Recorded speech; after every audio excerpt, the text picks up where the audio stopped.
그리고 외환죄 좀 얘기를 나눠볼게요. 지금 이제 우리 군이 평양에 무인기를 보냈다. 이 관련한 증거들이 속속들이 나오고 있는데 저는 이게 궁금했던 것 중에 하나가 무인기를 보냈다라는 군 내부의 목소리가 나왔고 또 오늘은 이제 V의 지시였다. 이 진술이 또 확보가 됐거든요. 여러 가지 이제 녹취록이 특검에 확보가 되고 있는데 그럼 이 상황을 어떻게 바라봐야 되는가? 이제 갑작스럽게 특검이 그럼 이 증거물들을 갑자기 확보하는 상황인 건지 아니면 원래 갖고 있다가 지금 터뜨리는 건지.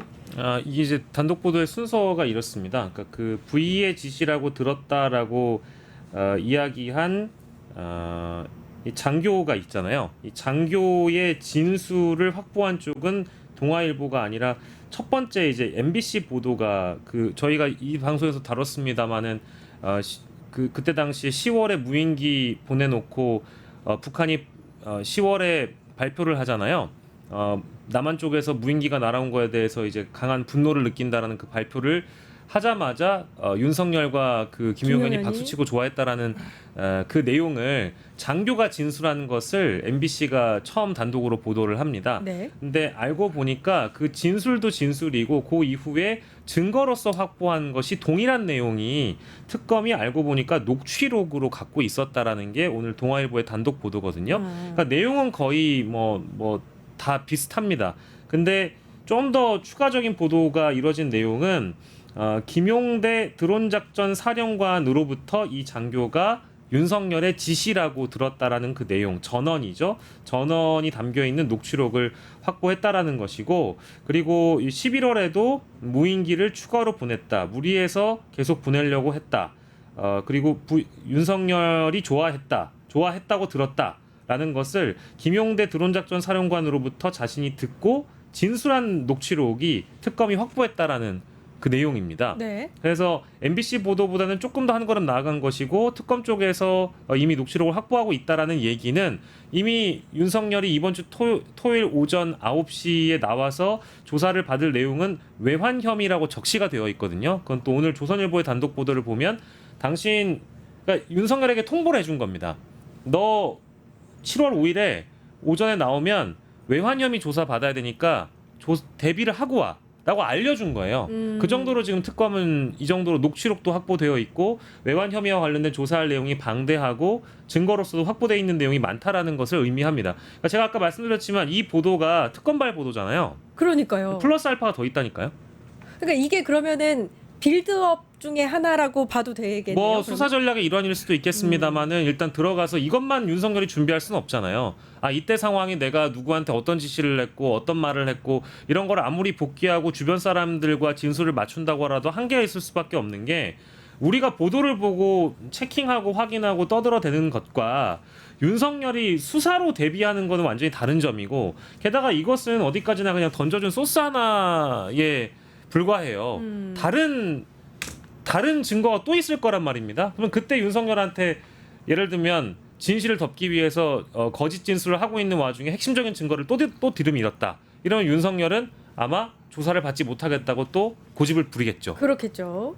외환죄는 정말로 또 다른 문제인데 이게 이제 그러니까 우리가 살고 있는 여기에서 전쟁이 일어날 수도 있는 문제예요. 근데 또 다른 단독 보도에 따르면 이걸 우리 군의 드론 작전 사령부로부터 이제 그 지시가 있었고 드론 작전 사령부가 당시에 관련해서 그 작전에 대해서 보고받은 사실도 있다 이런 얘기도 나오고 있어요. 예, 그래서 이 문제는 말씀하셨던 것처럼 만약 이게 실행이 됐고 북한이 거기 호응을 했으면 호응이란 말도 이상합니다만 그 예를 국지전이 발생할 수밖에 없는 상황이고 국지전이 발생했으면 그거를 근거로 또 비상계엄을 걸었고 소위 노상원이 얘기했던 체크리스트대로 진행될 수 있었다고 볼 수 있는 측면이기 때문에 아찔한 정도가 아니고 공포감이 있는 정도의 상황이고요.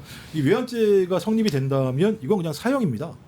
다른 게 없어요. 그냥 이게 유죄로 확정되는데 녹취가 확인됐다라고 얘기하는 거고 드론 작전 사령관이 대통령이 지시라고 얘기했던 녹취뿐만 아니라 그 다음 내용이 더 재밌는 거죠. 북한에서 막 뭐라고 얘기했더니 갑자기 대통령이 좋아했다. 너무 좋아해서 사령관이 또 하라고 했다라고 얘기할 정도의 상황이니까 내가 보낸 내용들의 드론을 보낸 이유가 국지전을 일으키려고 했던 건데 북한이 오케이 반응하네. 한 번 더 보내면 그런 일이 벌어질 수 있을 거야라고 얘기해서 11월에 또 보냈다는 거잖아요. 근데 이걸 갖다가 이 사령관이 보고를 했다라고 얘기하는 건데 보고를 어떻게 했을까 이게 이제 고민인 거예요. 보고를 어떻게 했을까? 그러면 대통령한테 직보를 했다면 중간에 누가 있을 거 아니에요. 그냥 갑자기 들어온 사령관이 저 전화해서 보고하겠습니다 라고 보고하진 않았을 거 아니겠습니까? 그래서 계속 나왔던 그 보도가 뭐냐면 내란 발생 1년 전에 북파 공작 부대 HI 출신 공작 요원이 국가안보실에 들어갔다.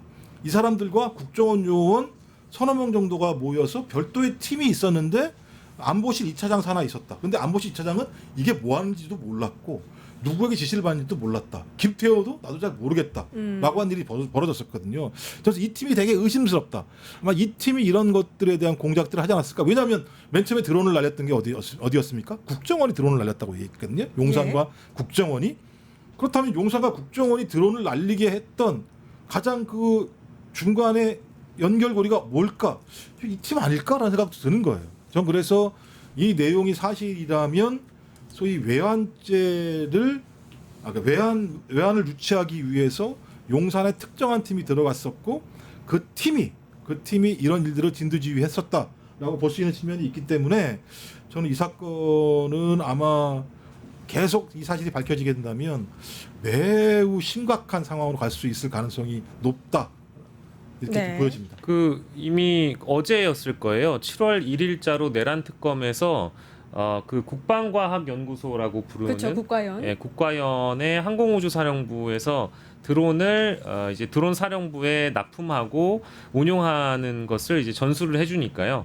드론 사령부에게 실제 넘겼던 이 드론, 이 무인기에 대해서 북한에서 발견된 그 무인기와 실제 납품한 무인기가 동일한 기종인지를 특검에서도 재확인을 했다라는 겁니다. 이제 그게 하나가 있고요.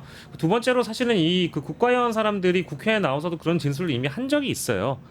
이제 국회의원들의 질의에 어떻게 응답을 했냐면 북한에서 그 당시에 2024년 10월에 발견된 무인기가 우리가 보낸 무인기와 일단 유사한 모양을 가지고 있다. 매우 유사점을 띠고 있다라고 발언을 했기 때문에 이제 이런 증거들이 쌓이고 있는 겁니다. 그러니까 이제 윤석열을 부르기 위한 작업들은 서서히 언론 보도만 봐도 윤석열의 그 어떤 숨통을 조여오고 있는데 지금 윤석열은 한가롭게 9시 10분에 나가겠다, 20분에 나가겠다 이러고 있다라는 거죠. 네, 외환 내란 혐의는 특검이. 굉장히 그 원래는 그러니까 메인 이슈가 아니었고 바로 적시해서 초기 수사에 돌입할 가능성이 전 없다고 봤는데 굉장히 빠르게 내란 특검이 외환 혐의 쪽으로 포커싱을 꽤 많이 맞춘 것 같아요. 그러니까 하나는 경찰 쪽에 수사해왔던 체포 방해 혐의나 비화폰 삭제 지시 혐의가 있는 것이고 다른 하나는 계엄 국무회의 때 그 어간에 어떤 일이 벌어졌는지가 이제 두 번째고 마지막으로는 내란 특검이 외환 혐의를 굉장히 많이 파고 있는 것 같아요. 요 세 가지의 틀이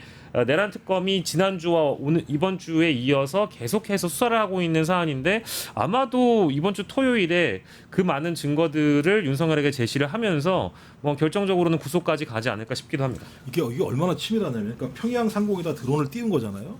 소리가 더 크게 나게 가장 아래로 갈 수 있게 적어도. 한 다음에 거기서 평양에서 반응이 오고 오물풍선이 날라오니까 좋아했다. 그래, 오물풍선이 날라오면 거기 원점 타격해. 그러니까 드론으로 공격해도 외환 유치를 할 수 있고 그다음에 오물풍선을 갖다 원점에서 타격하는 걸로 걸어도 외환을 유치할 수 있고 그것도 안 되니까 아파치 헬기 그렇죠. 수전선에 띄워서 저공 비행하게 만들었었던 것이 또 있었고 그다음에 연평도에서 이례적으로 포격 훈련을 강하게 했었던 것이 있었기 때문에 저는 거의 10월부터 11월 달까지는 그냥 외환을 유치하기 위해서 온갖 것들을 다 했던 것이 소위 지금 윤석열과 김영현 또는 여기에 관련돼 있는 군의 일부 사람들이 추진을 했다라는 거죠. 그러니까 이것도 안 되니까 그냥 군 투입해가지고 소위 위헌위법적인 침입투사를 일으켰기 때문에 저는 이건 천인공노할 사건인 거고 이 사건이 적어도 제가 볼 때 하나하나 성과를 내면 특검이 매우 발빠르게 속도감 있게 국민의 신뢰를 받으면서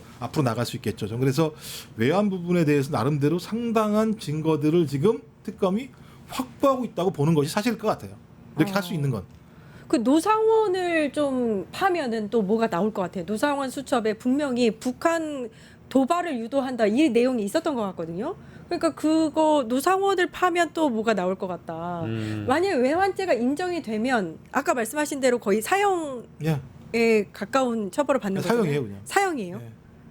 어떻게 보세요? 외환죄를 인정을 받을 수 있을 거? 뭐 일반 이적죄의 경우에는 어쨌든 대한민국 군에 실제 물리적인 피해를 주거나 이럴 가능성이 있는 행위를 했을 때 일반 이적죄 적용은 충분하다고 보고 최소 징역 3년인데 무기징역까지도 가능하기 때문에 일반 이적죄 적용이 먼저라고 보고요.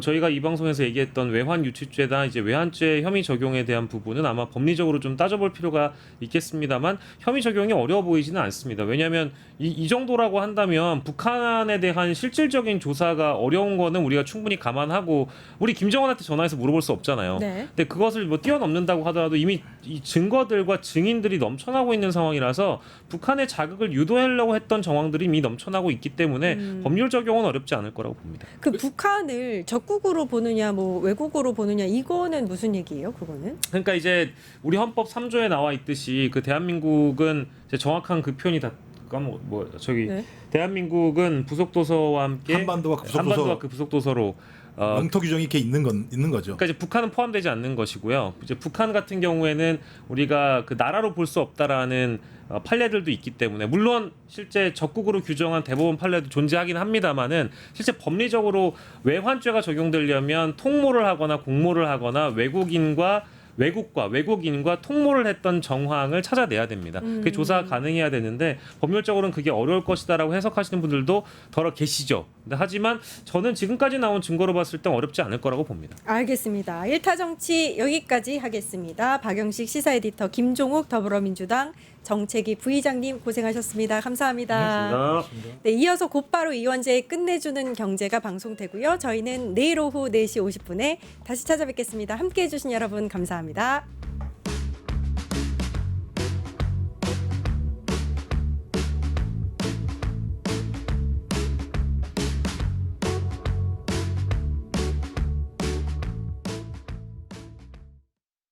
유튜브 구독하고 실시간 채팅과 댓글을 남기시면 매일매일 7천 TTCO를 드립니다.